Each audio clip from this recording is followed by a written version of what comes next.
Fitnah akhir Dajjal sangat luar biasa, sehingga bahkan Nabi SAW itu sering berdoa untuk minta perlindungan dari Allah, yaitu ada 4, salah satunya adalah perlindungan daripada fitnah Dajjal. Assalamualaikum warahmatullahi wabarakatuh. Alhamdulillahirabbil alamin wa bihi nasta'in ala umuri dunya waddin. Sallallahu ala nabiyyina Muhammadin wa ala alihi wa sahbihi ajmain. Amma ba'd. Di kesempatan ini kita akan membahas sedikit tentang fitnah akhir zaman dan doa yang sering dilakukan oleh Nabi Muhammad SAW, baik itu di dalam maupun di luar sholat. Ada 4 yang diminta Nabi SAW, yang salah satunya adalah perlindungan dari fitnah Dajjal.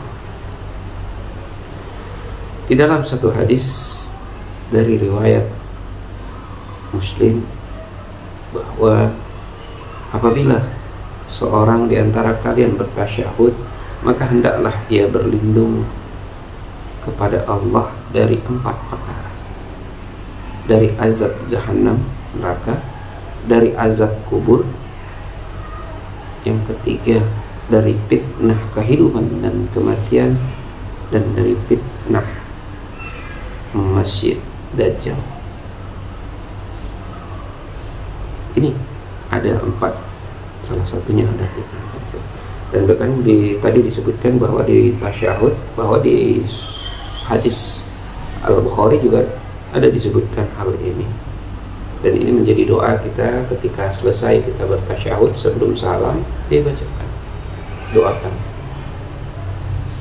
Di salah satu hadis di Al-Bukhari disebutkan, a'udzu bika min fitnatin nar wa azabin nar, wa a'udzu bika min fitnatil qabri wa azabil qabri, wa a'udzu bika min fitnatil qani wal faqri, wa a'udzu bika min fitnatil masih Dajjal. Jadi kata Dajjal ini disebutkan lagi di dalam permohonan perlindungan doa ketika selesai dalam sholat. Ketika dalam sholat, doa itu bisa dilanjutkan dengan doa-doa kita sebelum salam. Ini salah satu doa yang dilakukan Nabi SAW ketika dalam sholat. Kenapa Nabi SAW menekankan ini? Di dalam sholat, di luar sholat, beliau menekankan 4 doa ini. Fokus kita pada kesempatan ini adalah 1, fitnah Dajjal. Kenapa? Karena memang kita dah hidup di tengah-tengah berseliweran fitnah. Jadi nggak akan muncul Dajjal sampai muncul 30 nabi palsu, Dajjal kecil, ini Dajjal besar. Dan mungkin di antara zaman kita ini udah muncul fitnah Dajjal kecil. Karena fitnah Dajjal adalah fitnah yang sangat besar, karena dia mempunyai kemampuan yang luar biasa yang diberikan Allah sebagai ujian kepada hambanya. Jadi apa yang dimiliki Dajjal itu adalah ujian bagi kita, dimana disebutkan Dajjal itu bisa mampu bergerak dengan cepat dari ke seluruh penjuru. Jadi dunia ini, bumi ini dikuasai. Orang meminta hujan, mau menumbuhkan tanaman, gampang sama dia. Jadi bisa dia menghidupkan bumi yang mati, dan bisa mematikan yang tadinya subur, memerintahkan harta-harta bumi ini untuk tunduk kepadanya. Jadi orang mau kaya, mau apa, gampang sama dia.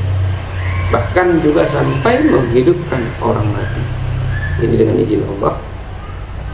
Ini satu fitnah yang terbesar ketika ia bisa menghidupkan orang yang mati. walaupun itu hanya sebatas fitnah. Dan di hadis lain disebutkan bahwa itu Dajjal itu ketika keluar ia akan tinggal selama 40 hari, di mana 40 harinya itu bisa setara dengan 40 tahun, bisa 40 hari, bisa 40 bulan. Baru nanti Nabi Isa lah yang akan mencari dan membunuh daripada Dajjal. Kita kaitkan dengan zaman kita saat ini, Dajjal mungkin belum turun. Insya Allah kita terhindar dari zaman dipertemukannya dengan Dajjal, karena fitnahnya yang begitu besar. Dan kita memang jika boleh, jika diizinkan Allah kita menghindar, maka menghindarlah sejauhnya. Fitnah Dajjal mungkin belum muncul saat ini, tapi kita udah lihat bayangannya saat ini.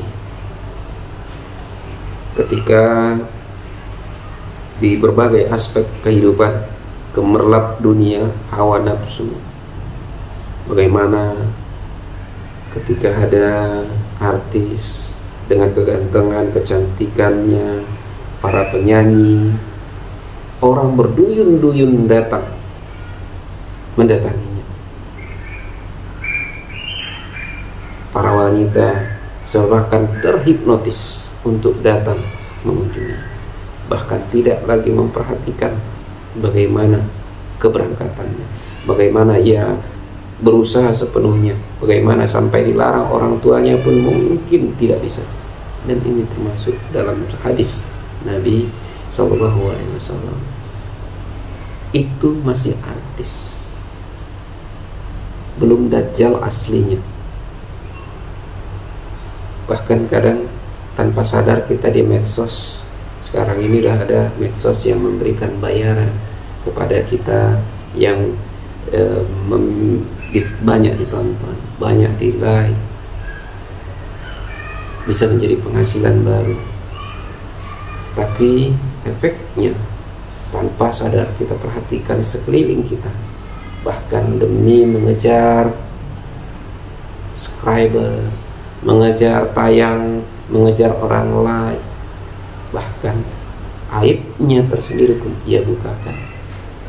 Ia perlihatkan aibnya, ia perlihatkan auratnya, agar orang senang, agar orang banyak melihat, agar orang banyak komen.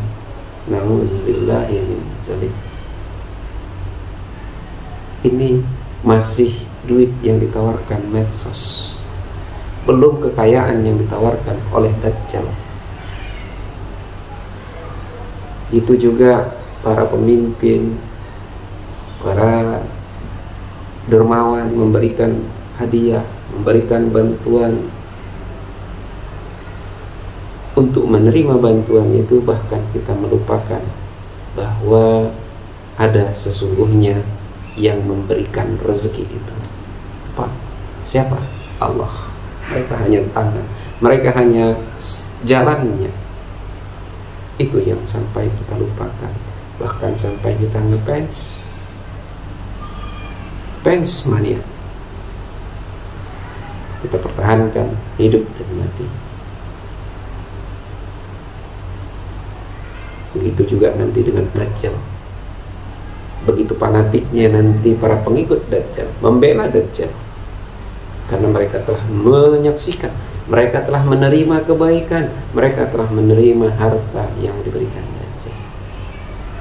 Ini saat ini sudah terasa. Hal ini sudah mulai kita rasakan, mulai dari yang kecil mendekatkan ke arah sana. Mudah-mudahan kita bisa dijauhkan dari fitnah Dajjal dengan doa tadi. Dan di samping itu ada beberapa memang yang diajarkan Nabi SAW ketika kita bertemu Dajjal, yaitu membaca surat Al-Kahfi. Seringlah membaca surat Al-Kahfi. Kahfi, terutama itu ada dalam satu hadis disebutkan 3 ayat pertama, ada juga hadis yang menyebutkan 10 ayat pertama, ada juga yang menyebutkan 10 ayat terakhir dari surat Al-Kahfi.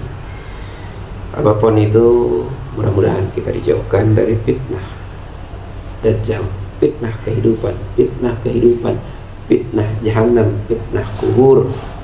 Semoga kita termasuk orang-orang yang selamat. Mudah-mudahan bermanfaat bagi kita semua, khususnya bagi kami pribadi, yang benar datangnya dari Allah. Kalaupun ada salah, itu datangnya dari kami sebagai hamba yang dhaif. Billahi taufiq wal hidayah. Assalamualaikum warahmatullahi wabarakatuh.